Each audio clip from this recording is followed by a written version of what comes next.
지난주 인터넷에 흥미로운 기사가 하나 올라왔는데요. 바로 설악산에서 발견된 바위에 대한 기사였습니다. 바로 이 바위인데요.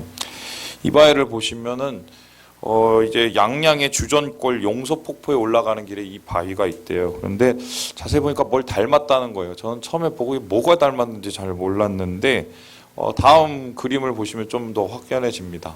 그러니까 성모 마리아가 예수님을 이렇게 안고 있는 듯한 그런 그림이 있는다는 거예요. 그래서 이 바위를 두고 이제 양양군청에서는 벌써부터 흥분하기 시작을 했는데요. 왜냐하면은 관광객이 많이 몰리지 않을까 싶어서입니다. 개신교인들은 아마 그렇게 크게 눈여겨보지 않을 텐데, 특별히 이제 성모에 관심이 많고, 또한 성상이나 성물에 관심이 많은 가톨릭 측에서는 더욱 여기에 마음을 쓰겠지요. 이 개신교도들과 달리 가톨릭 신자들은 보는 곳에 굉장히 민감합니다. 성화, 성상, 성물 이런 거 좋아하는데 이런 것 통해서 예수님 흔적을 찾고요. 심지어는 이런 것 통해서 예수님의 능력을 찾는다고 얘기를 합니다. 실제로 이스라엘에 가보면요. 이 개신교 신자들보다 가톨릭 신자가 훨씬 많은 거 아십니까?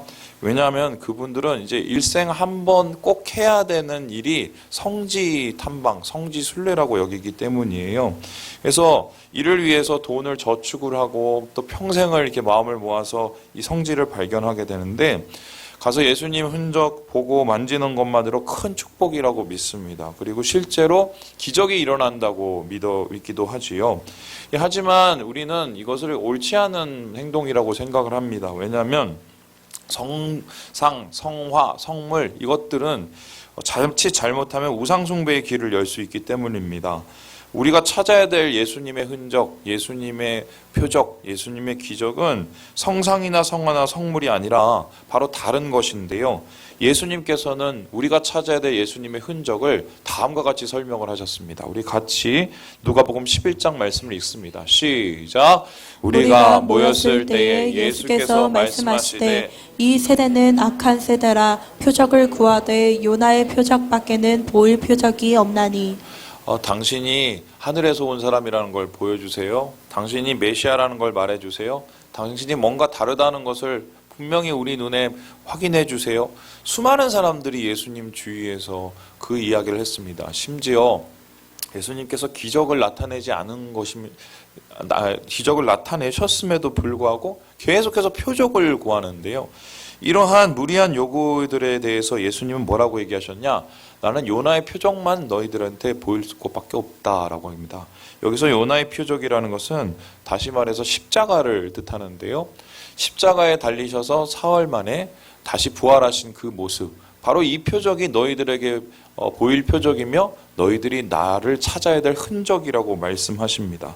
그래서 나를 찾으려거든 십자가에 와라. 거기에서 나를 찾고 나의 능력을 찾아라. 우리가 찾아야 될 십자가, 예수님의 흔적, 바로 그것은 십자가 속에 있다는 건데요.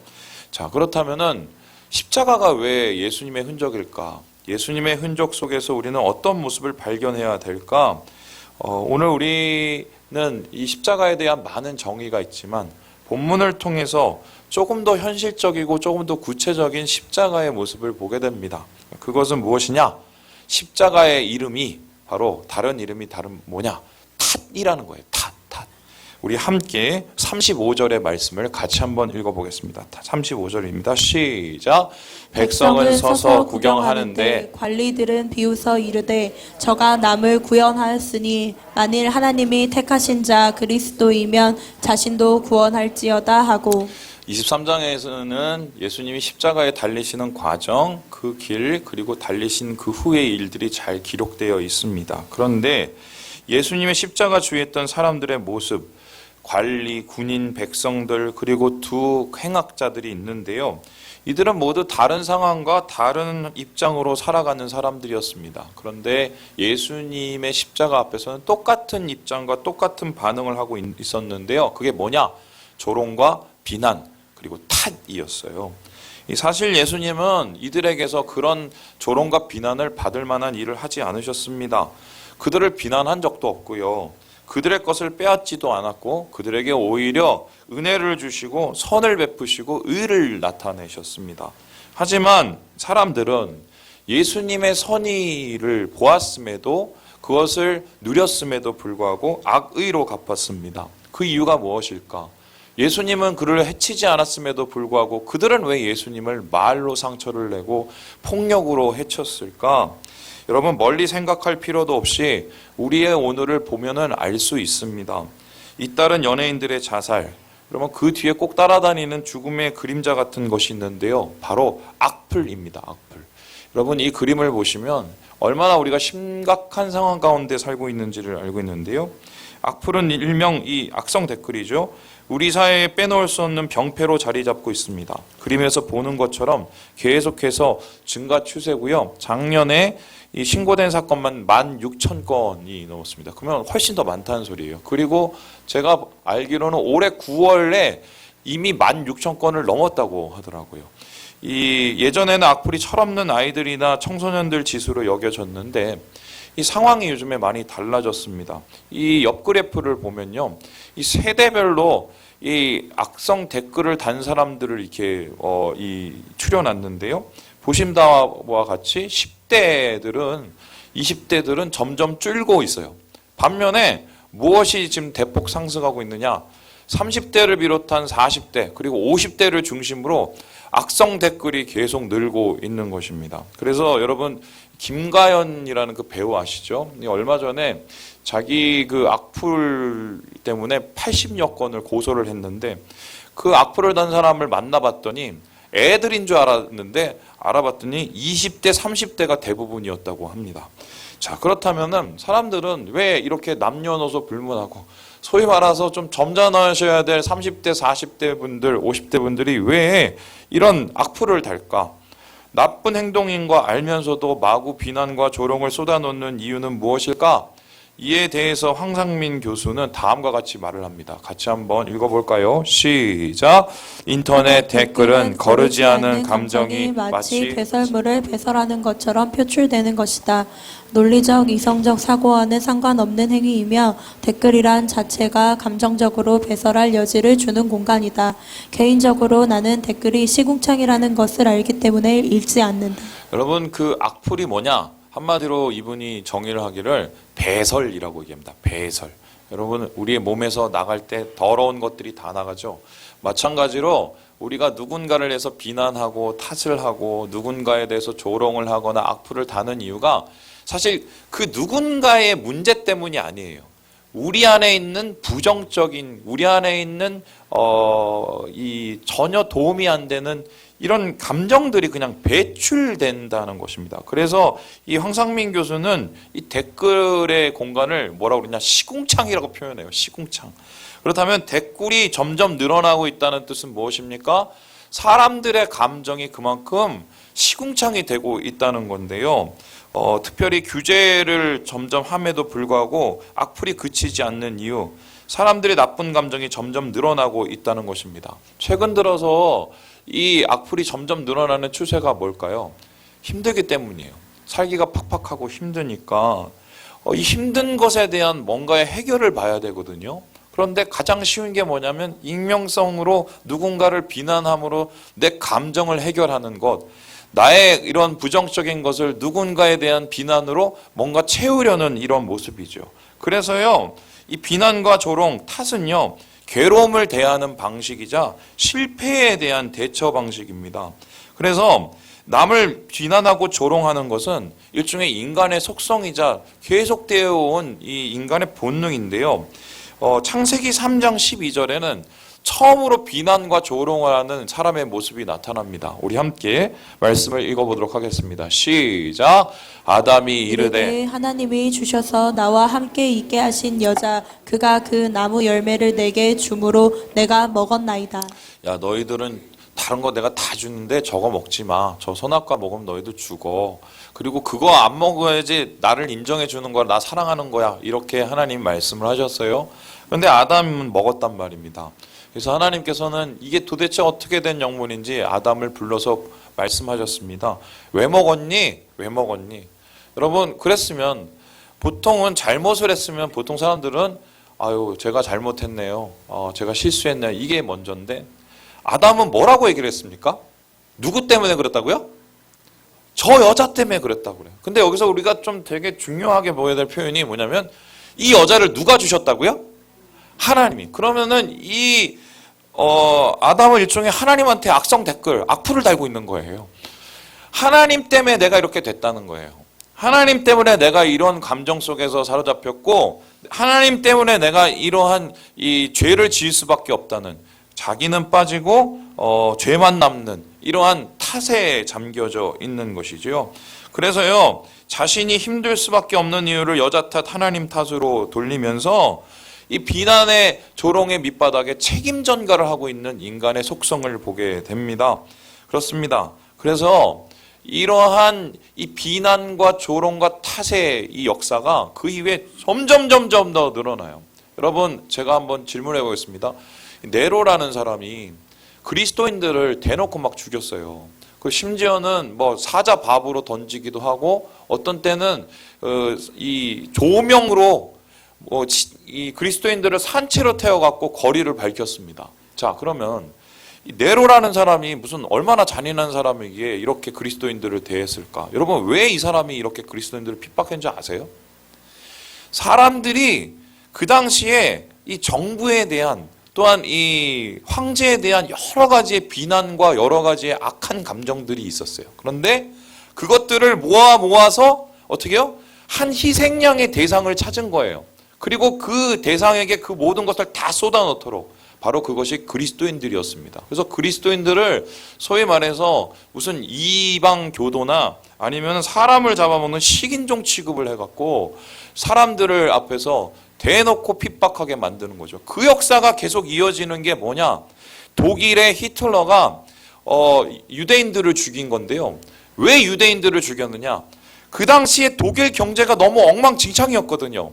근데 독일 경제가 엉망진창인 거에 대한 무슨 해결책을 해야 되는데 해결은 없고 사람들의 불만은 늘어가니 그 불만의 모든 끝에 그 불만의 대상을 유대인들에게 돌려버려서 유대인들을 죽임으로 해소를 시킨 거예요. 바로 그래서 그러한 의미에서 이 사람의 이 탓하는 것, 비난하는 것, 조롱하는 것은요, 지금 십자가 앞에 모두 요약되고 있어요. 아니, 예수님은 그들에게 선의를 베푸셨는데 악의를 대하고 비난을 대하면서 예수님께 그 모든 것을 다 쏟아놓고 있는 모습.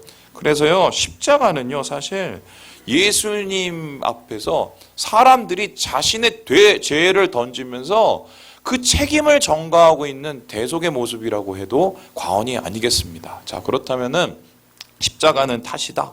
그리고 이 탓을 예수님은 다 당하고 있으셨다. 그러면 이 십자가 앞에서 우리는 어떻게 해야 될 것인가? 우리 같이 한번 2번을 읽어보도록 하겠습니다. 시작.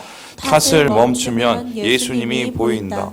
안타까운 것은 사람들이 이 탓의 올무에 갇혀 있다는 거예요. 그래서 예수님께서 기적을 보이시고 은혜를 베푸셨음에도 불구하고 예수님을 바라보지 못하고 있었습니다. 배설 속에서 평안과 생명을 누리기보다는 더욱 난폭해지고 강팍해졌는데요. 이 악순환의 고리를 깬 사람이 나타납니다. 그가 누구냐? 바로 십자가 한쪽에 달린 이 행악자였어요. 우리 함께 42절의 말씀을 읽어보도록 하겠습니다. 시작. 이르되 예수여 당신의 나라에 임하실 때에 나를 기억하소서 하니. 지금 이 한 행악자가 얘기했어요. 당신의 나라에 임하실 때, 당신이 천국 갈 때 저도 좀 기억해 주세요. 이렇게 얘기를 합니다. 여기에서 이 말을 한 사람은 이 행악자라고 표현되는데 이 마태복음과 마가복음에서는 레스테스라는 단어를 사용해요. 근데 이 단어가 뭐냐면요, 이 당시 요세푸스에 의하면요, 로마 통치에 대항하여 싸우는 열심당원을 뜻할 때 쓰는 단어가 레스테스입니다. 이거 일종의 레지스탕스였어요. 그러면 이 행악자들을 우리는 좀 더 입체적으로 분석해 볼 수 있는데, 이 사람들은 아마 나쁜 살인을 저질렀는지 모르겠지만 그런 살인을 저지를 수밖에 없었던 이유가 있었을 것 같아요. 아마 이 그들의 해방, 그들의 독립, 그리고 그들의 자유를 위해서 이런 일들을 일으켰을 텐데요. 그런 일들은 결론적으로 이루어지지 않았고, 이들은 잡혔고 이들은 강도로 취급을 받게 됩니다. 한마디로 실패하게 되었지요. 그래서 이 실패 속에서 그들은 어떻게 했느냐? 그러면 모든 것을 절망하고 모든 것을 탓하고 모든 것을 비난할 수밖에 없는 그런 상황 속에 있었어요. 그런데 흥미로운 게 마태, 마가복음에는 이 기록이 이 두 사람 다 예수님을 조롱하고 비난했다고 나옵니다. 그런데 신기하게 누가복음만 이 둘 중에 한 사람은 예수님을 믿고 예수님을 통해서 구원을 받았다고 얘기를 해요. 그래서 학자들이 이러한 간격을 어떻게 해석을 할 것인가 되게 고민을 많이를 했어요. 그런데 이 정통적인 해석은 뭐냐? 아마 이 사람의 뭔지는 모르겠지만 심경의 변화가 있었던 게 아닌가. 맨 처음에는 같은 고통 속에서 부정적인 감정을 다 쓸어내리면서 옆에 달린 예수를 향해서 자기의 부정적인 모든 것을 다 쏟아놨던 거예요. 그런데 바로 이 말씀, 주님, 저들을 용서해 주십시오. 저들이 행한 것을 알지 못한다는 예수님의 용서의 말씀을 듣고는 아마 이 둘 중에 한 명은 마음의 심경의 변화가 왔던 것 같아요. 그리고 그는 자신 속에 있는 탓을 멈추기로 결정을 합니다. 그런데 이 탓을 멈췄을 때 어떤 일이 일어나느냐? 예수님의 진짜 모습을 보게 되는 거예요. 사람들의 죄를 용서하기 위해서 바로 십자가에 오르신 예수님. 그 비난과 모든 것을 감수하고서도 하나님의 뜻을 이루기 원하시는 그 나라에 들어가시는 예수님의 모습을 바로 이 한 강도가 보게 된 것입니다. 그래서요, 저는 이렇게 얘기하고 싶어요.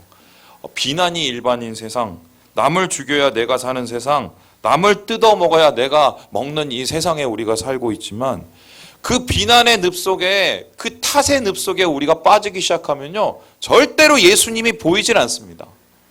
그곳에서 절대로 예수님의 은혜가 나타나지 않아요. 내가 잘하고 잘 못한 일을 가릴 수는 있어요.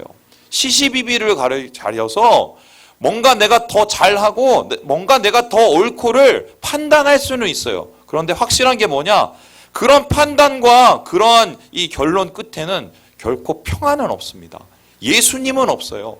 예수님은 이 행악자의 어떤 모습에서 찾을 수 있게 되었냐? 비난을 멈추고 탓을 멈추고 내 안에 있는 부정적인 감정을 멈추고 바로 주님을 바라볼 때 그 주님 속에서 평안을 찾고 은혜를 찾고 천국을 보았다는 것입니다. 그래서요, 데이빗 시멘즈라는 이 사람, 이 부정적인 감정에 대한 상한 감정의 치유를 쓴 이분이 이 탓에 대해서 이렇게 이야기를 하고 있습니다. 우리 같이 한번 읽어보도록 하겠습니다. 시작.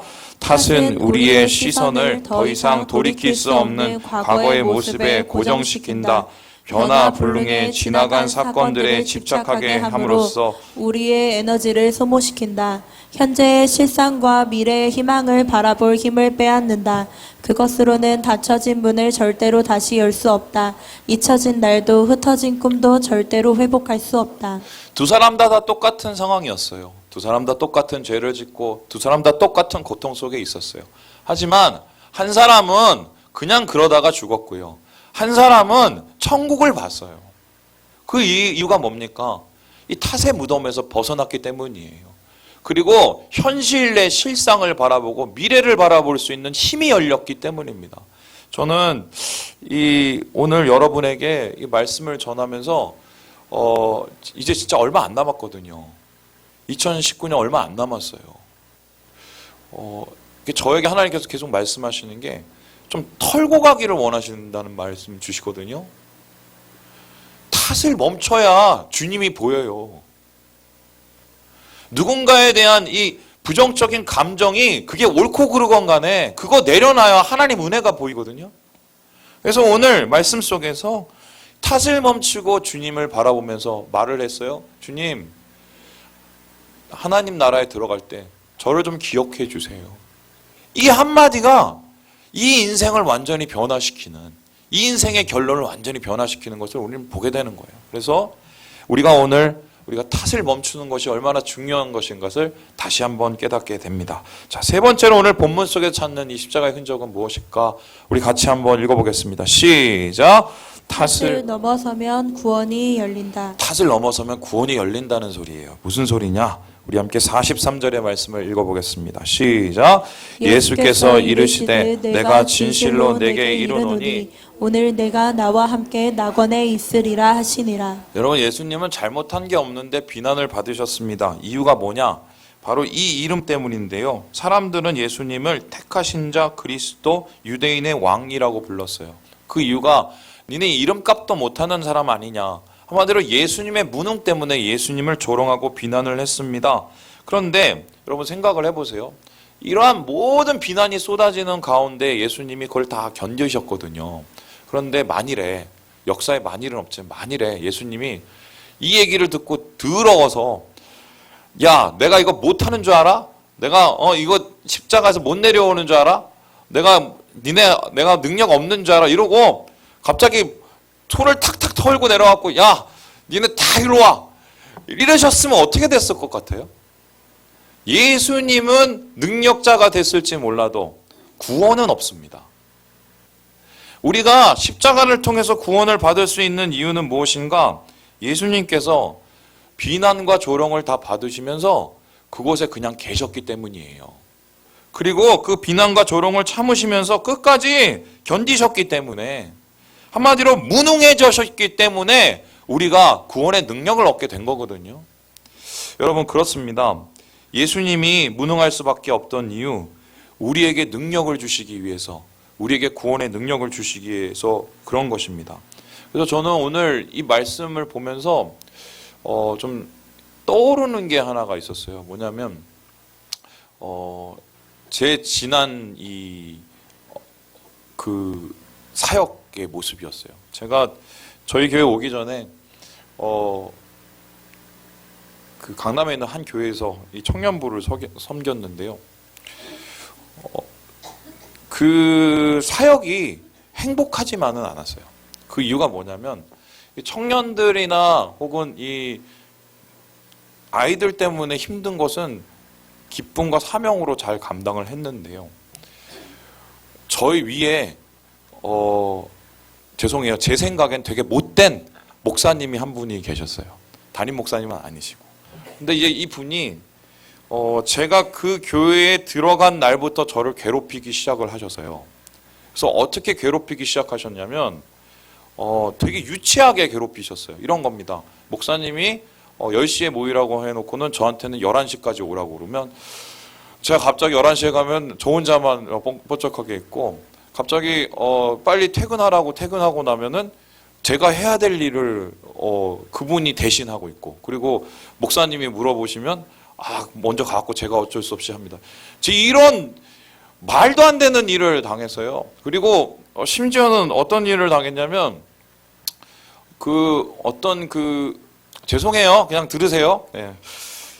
권사님이 한 분이 계셨는데 이 권사님이 저희 교구였어요. 교구에서 이 권사님이 좀 그 교회에서는 좀 되게 오래된 분이시고 또 되게 오래된 만큼 좀 이렇게 마음이 그렇게 많이 열리지 않으신 분이셨거든요. 근데 제가 이제 교구를 처음 맡고 교구를 섬기다가 이분을 위해서 정말 기도를 많이 하고, 이 권사님이 열려야 교구와 우리 성도들이 행복해진다는 생각이 들어서 정말 기도를 많이 하고 섬겼어요. 근데 어떻게 되냐면 2개월 만에 이분이 마음을 활짝 여셨어요. 그래서 그때부터 저 사역이 굉장히 막 잘 되기 시작을 했거든요. 그런데 제가 사역을 마치고 이제 사무실에 들어오면 그분이 저한테 뭐라고 그러셨냐면, 아이고 두 분이 정분이 났구만. 정분이 났어. 그 권사님이 그러실 분이 아닌데 두 분이 뭔가 있는 거라고. 참고로 말씀드리면 그 권사님이 65세가 넘었어요. 근데 그거를 공공연하게 저한테 얘기할 뿐만 아니라 주변에 있는 사람들한테 수근수근거리고, 그리고 여러분 제발 그런 거 좀 하지 마세요. 사무실 들으면 갑자기 얘기 그치는 거, 막 이런 거 제가 당하는데 나중에는 도대체 이제 견딜 수가 없고, 그리고 이 막 그 모든 상황을 왜곡돼서 목사님한테 자꾸 얘기를 하니까 이 사역길이 자꾸 막히는 거예요. 그런데 어느 날 제가 이 리더들을 데리고 수련회를 갔는데, 이 리더 수련회에서 애들이 이렇게 막 이런저런 얘기를 나눴어요. 그래서 뭐 이것저것 힘들고 저것저것 힘들고 막 이런 얘기를 나누다가 마지막에 마무리가 어떻게 됐냐면, 우리 목사님 사역하시는데 너무 힘드신 것 같으니까 우리 때문에 이렇게 힘드신 거 아니냐고, 우리 목사님을 위해서 우리 같이 기도하자고 이러면서 애들이 이렇게 저희 뒤에서 이게 둥글게 이렇게 하면서 제 손을 놓고 막 기도를 하는데 막 울면서 아 목사님이 우리 때문에 이렇게 고생하시고 힘드신데 주님 우리 목사님을 위로해 주세요. 제가 그 기도를 받으면서 너무 미안한 거예요. 왜냐하면 사실 진짜 돌아봐야 되는 거는 우리 아이들이거든요. 청년들의 영혼이거든요. 근데 사실 내가 지금 힘든 건 얘네들 때문이 아니라 그분하고의 관계 때문인데 그분하고의 관계에서 그 억울함이나 그 비난과 그 조롱 때문에 진짜 돌아봐야 될 영혼들을 보지 않고 진짜 해야 될 하나님의 은혜들을 나누지 않으니까 애들이 막 저를 놓고 눈물 흘리면서 기도하는데 너무 미안한 거예요. 너무 미안한 거예요. 제가 그날 이후로 마음에 결심을 했어요. 아, 내가 이 탓하는 거, 이게 옳고 그르고를 따지고 탓하는 거 이제 그만하겠다. 그리고 하나님 주신 사명을 먼저 생각을 하고 사랑을 먼저 생각을 하고 내가 이거 사역을 해야지. 내가 여기 사역하러 왔지. 내가 싸우러 왔냐. 그러면서 제가 시선을 아이들한테 이렇게 올리고 청년들한테 올렸는데 그 후에 아이들과 또 청년부와 또 이 공동체 가운데 하나님이 주신 은혜들이 많이 나타나셔요. 저 나올 때 정말 주님 안에서 큰 열매들을 보고 나왔거든요. 여러분 그런 것 같아요. 사람 살리기 위한 십자가에는 항상 비난과 조롱이 따르더라고요. 그런데 선한 일을 하고서 비난을 받을 수도 있는 게 그게 십자가거든요. 그런데 그것 때문에 그 조롱과 비난 때문에 탓 때문에 예수님이 십자가를 안 지셨으면 우리는 없고요.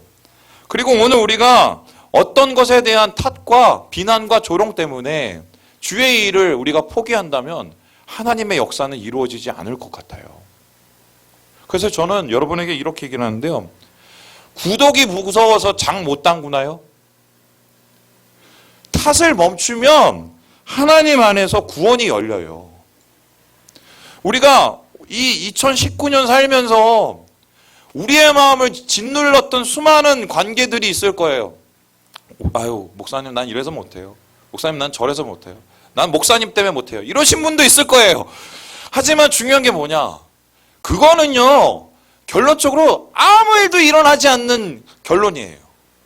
근데 우리가 주님 안에서 비난을 넘어서고 조롱을 넘어서고 탓을 넘어서면 하나님의 새 일이 열리는 거예요. 새 일이 열려야 하나님의 구원이 열리는 것, 바로 이것이 오늘 십자가를 통해서 주님께서 주시는 말씀 아니겠습니까? 그래서 바울은 자기의 인생 돌아보면서 이렇게 얘기를 해요. 우리 갈라디아서 6장 9절 읽고 마무리해 보도록 하죠. 시작! 우리가 선을 행하되 낙심하지 말지니 포기하지 아니하면 때가 이름에 거두리라. 예수님께서는 그 비난과 조랑이 쏟아지는 그 십자가 속에서 사람들의 그 시끄러운 소리 속에서도요, 이 한 영혼의 소리에 귀를 기울이셨어요. 나를 돌아보소서. 나를 돌아보소서. 그리고 그 소리가 바로 예수님을 다시 뛰게 하셨고 견디게 하셨고 예수님을 승리하게 하셨어요. 그리고 그와 함께 하나님의 낙원에 이르며 하나님의 구원을 이루는 다 이루시는 십자가를 완성하신 것입니다. 말씀을 마치려고 합니다. 많은 사람들은 십자가에서 예수님의 흔적을 찾는다고 얘기하면서 십자가를 함께 지려고 하지 않습니다. 십자가는요, 탓을 멈추는 거고요. 탓을 멈추고 사명을 붙잡는 게 십자가예요. 그 사명을 이룰 때 하나님께서 구원을 이루실 것을 믿습니다. 우리 사랑하는 우리 삼일가족 여러분, 털어버리시고 다시 시작하셨으면 좋겠어요. 예, 그것에 하나님의 뜻이 있고 하나님의 역사가 있다는 것 기억하시고 주의 사랑하는 모든 백성으로 서시는 우리 모든 형제 자매들 되시길 주님의 이름으로 축원합니다. 기도하겠습니다.